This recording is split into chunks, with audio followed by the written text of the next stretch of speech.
Hello everyone and welcome back to the Philosophers Brewery and Fermentary. My name's Tom, and today what we are going to do is keg an apple beer using a really good beer and 2 apple juice concentrates.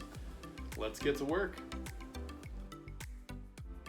The first thing we do is clean and sanitize everything. I have some tools that I know I'm going to need and some things I anticipated using and had on hand anyways. The trusty Star San is out, and I dribbled that inside our casing there and filled it with water and let the bubbles do their magic. And then I set everything aside and grabbed the keg. I don't just wash off the inside of the keg, but the outside as well. That can be sticky, germs can be hiding here and there, and I'd like to keep everything bad out of a good beer.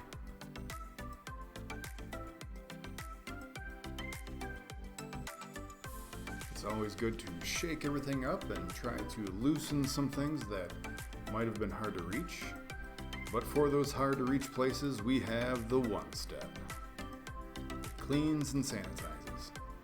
So what I'll do is add 5 scoops of one step to the keg and rinse it out as thoroughly as possible, and of course we'll have to give this thing a scrub. I also like to loosen up the posts.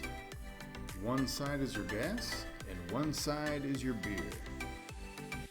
Sugar and everything from the beer can get caught inside there and cause some grossness.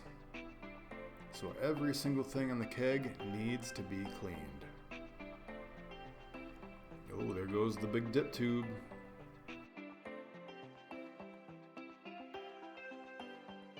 And now I'm moving around all the chemicals and the water together so it's an easier mix.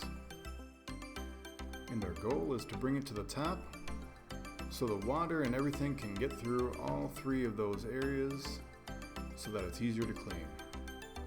And while that soaks, we have 2 frozen apple juice concentrates being warmed up on the other side of the sink.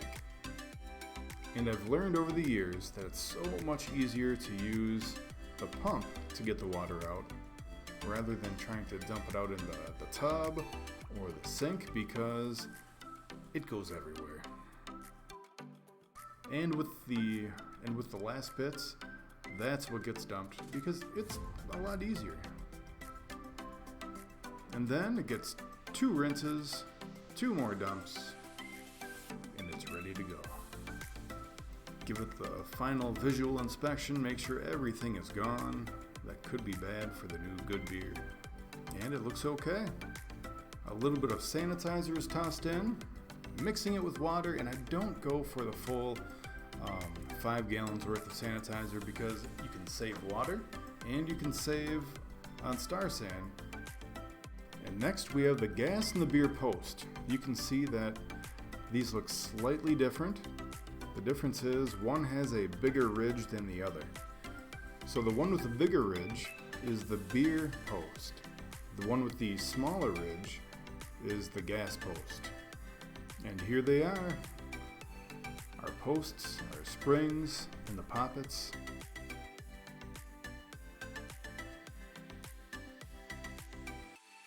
But before we even think about that, it's time to get out the beer of awesomeness.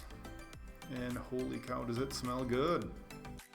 Let's take off the top here and take in that color.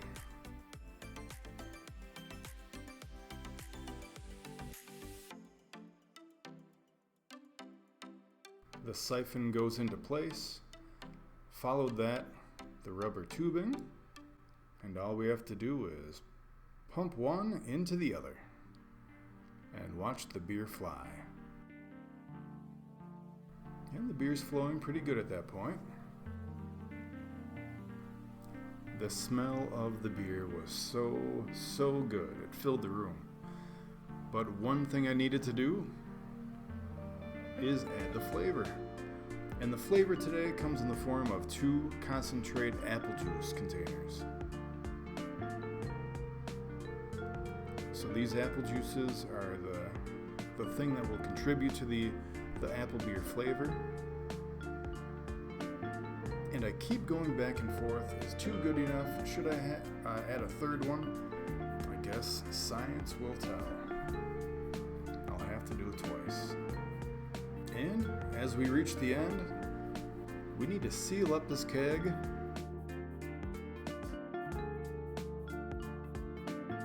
and add some CO2.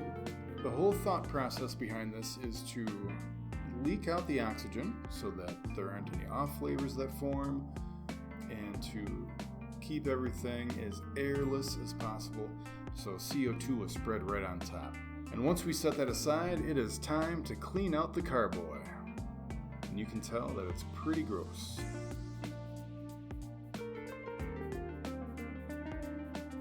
And cleaning a carboy is pretty simple.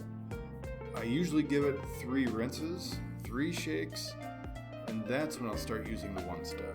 So right now we are in the rinsing and shaking and emptying phase.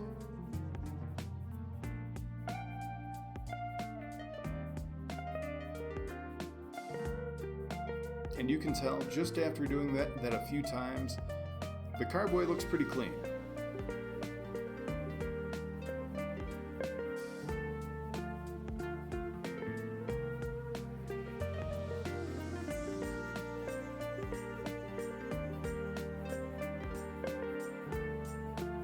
It's always good to wipe everything down as you go. And things may look clean, but just to make sure they are clean, I like my 1 step. It does a great job. So I'm dropping 5 scoops in.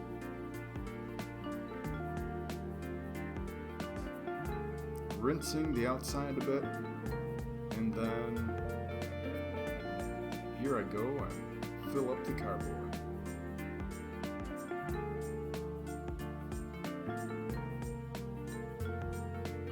Then it's time to put everything away, wash it off, rinse it off, and set it aside.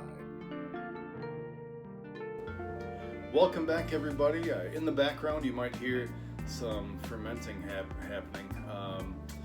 The camera's right next to the big bucket of currant berry wine, and it is still going. It's going to be a sipping wine for sure. But I wanted to give you a quick update. After taking the beer, the apple beer, and putting it into the keg, I chilled the keg overnight. Then I took the keg out of the kegerator, force carbonated it, and had a couple of them right after, and it was delicious.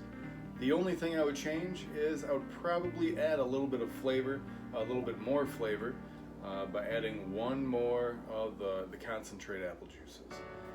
But otherwise, I thought it was a great beer, and I'm definitely going to do it again.